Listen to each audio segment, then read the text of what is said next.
Bonjour à tous, voici donc la première vidéo de 2020, donc je vais en profiter pour vous souhaiter une très bonne année 2020, la santé, l'amour, la famille et de la réussite dans vos investissements. Alors je vais faire un point global rapide sur le Dow Jones, donc ici je repars en hebdo. Juste pour vous montrer avec un peu de recul le canal de tendance haussière long terme qu'on est en train de travailler actuellement, donc ici en rose. Comme vous voyez, donc sur le long terme, on a fait une première impulsion haussière, un cycle de long terme, une correction en 3 temps, donc un A, un B, un C, pour avoir notre vague 2. Et là, on a créé une impulsion haussière pour aller rechercher ici notre potentiel vague 3 et on travaille actuellement donc cette vague 4, cycle de long terme. Donc j'ai également tracé ce bas de canal potentiel ici en rose pointillé que j'ai reporté ici au sommet, donc qui a eu lieu ici donc en janvier 2018. Vous avez ici ma courbe de tendance court terme, bon sachant que c'est de l'hebdo, hein, et ma ma courbe de tendance long terme. Ensuite, eh bien tout simplement, on va venir faire le zoom sur la partie qui nous intéresse actuellement. Donc ici, si on part du principe que l'on a fait notre vague 3 du cycle long terme, et bien actuellement on travaille ce que l'on appelle une série de zigzags. Donc ici on a fait une première vague baissière, donc notée petit a, une correction haussière notée petit b. Vous voyez que le sommet de cette vague dépasse le sommet de la vague 3. Donc c'est donc ici au minimum un flat étendu, parce que ici donc on a de nouveau une correction en 3 temps pour une vague C. Alors arrivé à ce point là, donc si vous suivez depuis un moment, soit ici on est arrivé en vague 4 et on travaille une impulsion pour former notre vague 5 du cycle de long terme. Alors c'est pas mon scénario favori, pourquoi? Parce que eh bien, tout simplement si je retourne un peu en arrière, remarquez un peu la durée de la vague 2. Ici, du cycle de long terme, eh bien, on attend une proportionnalité entre la vague 2 et la vague 4. Alors ici, on n'y est absolument pas du tout. Donc deux possibilités pour ça, c'est que soit ce qu'on interprète ici pour notre vague 3 de cycle de long terme n'est en fait qu'une sous-vague 3 de notre grande vague 3, et que donc on a effectivement bien fait une sous-vague 3, sous-vague 4, et là hop, on travaille la sous-vague 5 pour notre vague 3 du cycle de long terme, ce qui est tout à fait possible. Et bien soit le deuxième cas, c'est que notre vague 4 ici n'est pas terminée et doit se prolonger. C'est le scénario que je privilégie au niveau des probabilités pour le moment. Pourquoi? Eh bien tout simplement parce que ici on a une formation d'un triangle en expansion. Ce type de figure ne peut pas apparaître lors d'une vague 2 dans la construction d'une impulsion haussière en 5 temps. Donc partant de ce principe-là, eh bien, on a eu ici une impulsion haussière qu'on note petit a, la correction en triangle, donc A, B, C, D et E pour former notre petite vague B. Et là, on travaille notre vague C. Donc ce qui voudrait dire que ici, on travaille ce qu'on appelle donc ici un triangle en expansion en Elliott ou un porte-voix en chartisme. Et donc, si on se cale sur ce scénario-là, et bien tout simplement, dans cette vague C, on a déjà fait une hausse, une baisse, une hausse, de nouveau un flat étendu, et on travaille en toute logique la dernière hausse, donc la sous-vague 5 de notre vague C, de notre vague D.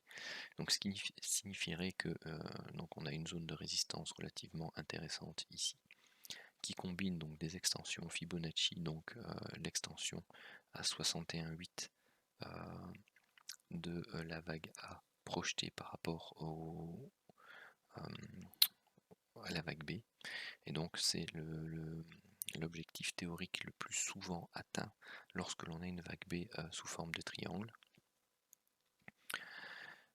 Et ensuite on a ici l'extension de 100% de la projection. D'ailleurs j'aurais dû la mettre en orange pour que ce soit plus clair.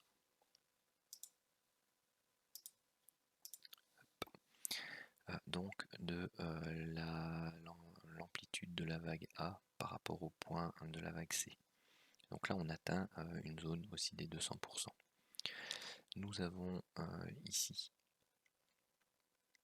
une zone où la vague 5 que je représente ici donc équivaut à 100% de l'extension de la vague 1 qui est ici. Et vous avez donc l'oblique en pointillé que j'ai tracé ici, qui donc est le report du bas de canal long terme qu'on retrouve là. Donc vous avez ici une confluence de points techniques qui crée donc une zone de résistance entre les 28 700 et les 29 250. Donc c'est ce que je vais regarder ici en tout début d'année. Et donc c'est la finalisation ici de ce dernier mouvement de hausse qui va m'intéresser pour tenter donc de prendre un short swing très long terme. Pourquoi? Eh bien tout simplement parce que l'objectif théorique de la vague E est au minimum ici les 21 540. Donc même si on ne chope pas le mouvement ici tout en haut, on a largement l'occasion d'attendre confirmation donc d'une baisse qui casse les niveaux, du pullback, et de reprendre position à la vente sur ce pullback. Donc ça c'est vraiment pour ceux qui attendent vraiment la confirmation du signal, donc c'est-à-dire une impulsion en 5 temps baissière qui vient casser des niveaux importants, genre celui-ci, donc les 27 320, pour ensuite faire le pullback en 3 temps et venir pourquoi pas retravailler cette zone-ci, donc les 28 500, avant de prolonger la baisse jusqu'à atteindre au minimum donc les 21 540. Notez que si c'est un porte-voix, on pourra très facilement aller rechercher également la borne basse de celui-ci, ce qui nous emmène beaucoup plus bas. Mais chaque chose en son temps. Ça c'est le scénario principal que j'envisage, l'alternative haussière. Et donc on confirme ici plutôt une sous-vague 3 de notre vague 3 de long terme, ici une sous-vague 4 de notre vague 3 de long terme, et que là on travaille une séquence ici en vague 1, vague 2, vague 1, vague 2, et ici on est en train de travailler la vague 3, ce qui veut dire que dans ces cas-là, eh bien, on devrait exploser ces niveaux de manière assez rapide et assez forte dans les semaines qui viennent. Donc ça c'est à surveiller aussi. Donc si en début d'année on commence à avoir une série de chandeliers verts hebdomadaires, c'est clair que le scénario de vente prendra tout doucement du plomb dans l'aile, et c'est le scénario alternatif haussier qui nous emmènera dans ces cas-là sur des zones autour de, dans un premier temps, des 30 900 à 31 600, voir la toucher ici de ce haut de canal là. Donc voilà ce que je vais surveiller au niveau hebdomadaire. Donc vous avez le plan swing short sur ces zones là. ou surtout signal de baisse importante avec confirmation de retracement. Et donc la confirmation qu'on vient breaker toutes ces zones et que l'on est dans une impulsion de sous vague 3 ici, hebdomadaire, dans le cadre d'une vague 5 de long terme. Ce que je voulais vous montrer également en concordance avec ça, donc c'est le graphique cash du Dow Jones. Et vous avez ici la dernière phase haussière qu'on est en train d'analyser, donc en journalier. Et vous avez ici donc les zones en vert qui sont des gaps qui pour l'instant restent ouverts, sauf ce dernier-ci qui a été comblé lundi. Alors il a été comblé d'une manière tout à fait élégante en termes de chandelier japonais.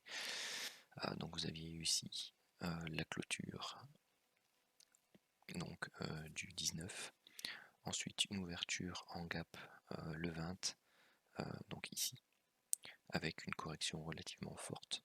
Donc vous aviez eu un premier signal d'alerte par rapport à la tendance haussière. Ensuite, on a travaillé cette zone de prix.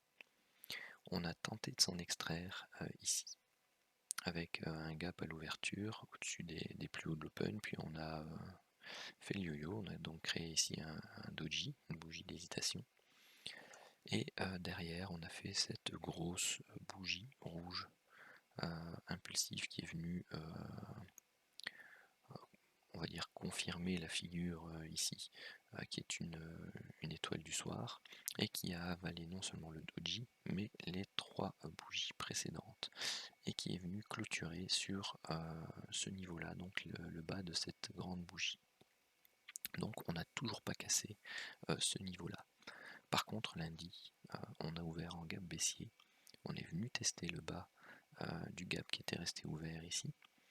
Et on est venu tester aussi le bas de canal. Donc j'ai pris ce point haut là, j'ai dupliqué et appliqué ici au point bas de cette belle bougie d'hésitation ici. Et on est venu travailler ce bas de canal et on est reparti à la hausse d'une manière assez intéressante. Bon, on ne repénètre pas les 50% ici de la bougie précédente, donc bon, pour l'instant il faut rester méfiant quant à cette hausse, mais ça colle avec mon scénario et mon décompte qui me donne ici pour l'instant 8 ans dans cette impulsion. Et si vous commencez à avoir l'habitude de travailler l'héliotisme, vous savez que quand on a une impulsion dont l'une des vagues intermédiaires, qui sont les vagues 1, 3 et 5, qui créent donc le momentum de cette impulsion, donc si l'une de ces vagues est en extension, eh bien on peut compter facilement 9 temps dans cette impulsion haussière. Donc ici on est à 8, donc pour moi il reste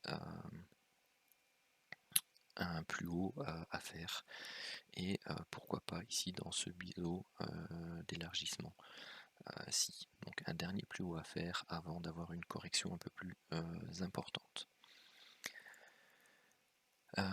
Donc ici c'est une correction en flat, on tente un rebond, donc celui-ci est à confirmer dès demain, et j'observerai également le RSI. Pourquoi? Eh bien tout simplement parce qu'ici c'est notre fameuse vague 3 bleue que vous avez vu sur le CFD, la vague 4 bleue, et ici on travaille la vague 5 bleue de notre vague C, et donc de notre vague D hebdomadaire. Et donc entre ce point-ci et le nouveau dernier plus haut que l'on va faire, il faut que l'on garde ici donc une magnifique divergence, l'idéal étant de revenir avec le RSI au contact donc de sa diagonale baissière avant de repartir à la baisse au niveau du momentum. Ça, ce serait la configuration idéale, et c'est celle que l'on va rechercher avant de prendre toute position à la vente. Donc voilà pour le débrief, le plan de l'année sur le Dow Jones. Voilà, Si vous avez aimé cette vidéo, n'hésitez pas, comme d'habitude, à la liker, à la partager, éventuellement à me laisser vos commentaires ou à venir dans le groupe Telegram afin de pouvoir discuter et partager vos analyses, qu'elles confirment la mienne ou qu'elles euh, la contredisent. Voilà, je vous souhaite une très bonne journée et à bientôt.